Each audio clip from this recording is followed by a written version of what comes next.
Today, Michelle Obama, in concert with Change.org and many other celebrities, launched the second phase of the Let Girls Learn initiative, started last year in March. And I'm proud to be working with the Peace Corps as part of a new initiative called Let Girls Learn to help girls around the world get the education they deserve.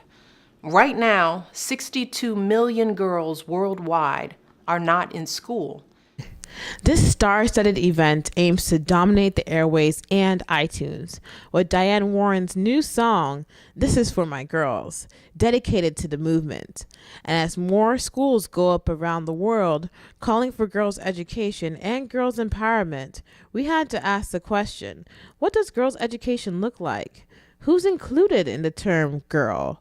Do we all interpret this movement the same way?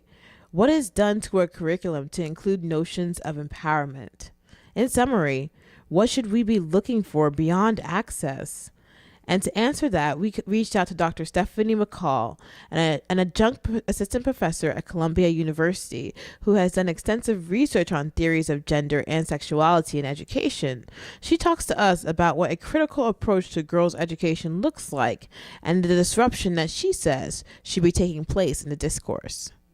There's actually a theory of gender, and what that means is being considered in the development of the education of girls and in the curricular elements of that education. So not only asking questions around what do girls need, but asking questions around what is a girl, what is girlhood, what are kinds of girls and kinds of girlhoods, and trying to sort of disrupt the sex binaries and some normative conceptions of gender in the development and design of the curriculum and the curricular resources for girls.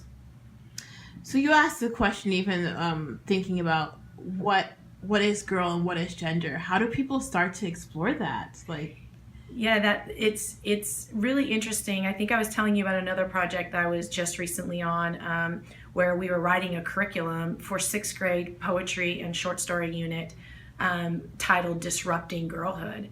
And we had to sort of then step back ourselves and think about, well, wait a minute, what's our conception of girlhood? And if that conception is that there are girls and there are boys and they are biologically different, that leads us down one path of design and development.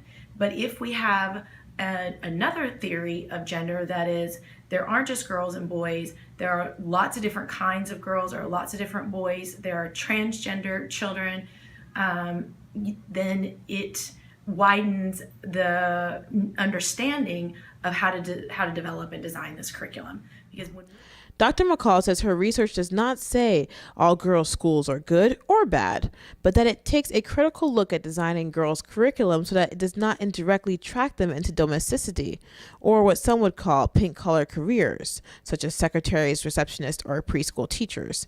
In addition, looking beyond the school to prepare societies to support women taking roles not traditionally tracked for their gender.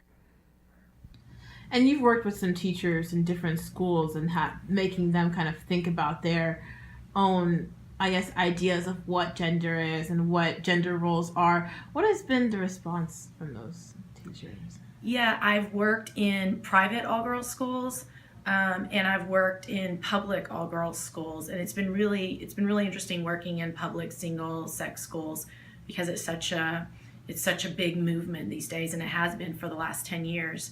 I think the response at first is the question of, so do you think girls' schools, all girls' schools, or single-sex schools are good or bad? I think that tends to be the first response, and I think that's where my research and my writing and my teaching around gender and curriculum and girls is a little different.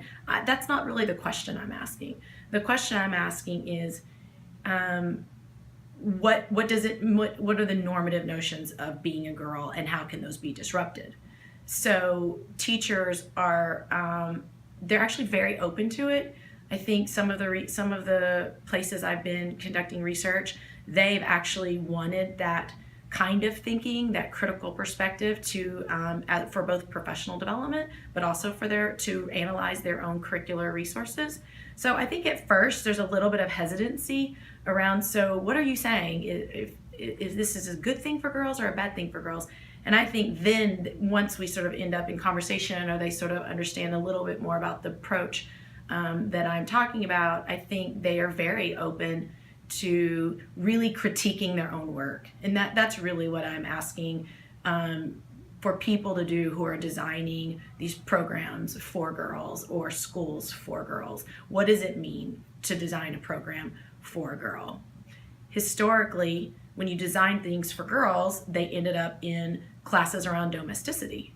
So we have to be really careful around what we mean by for a girl. There is support for Dr. McCall's critical approach, as past research has cited how single-sex schools can be more harmful to the concept of girl power, though access is provided. When taking a critical look at the Let Girls Learn movement, it is clear that no particular curriculum has been endorsed. And for Dr. McCall and other researchers, not questioning curriculum or asking actors on the ground to be critical of their own understanding of gender and girls' education could prove to be problematic in the future. To hear more from our interview, visit www.internationaleducationnews.com and join the conversation on our forum section of our website. Reporting from New York City, Janet Bamu, IEN.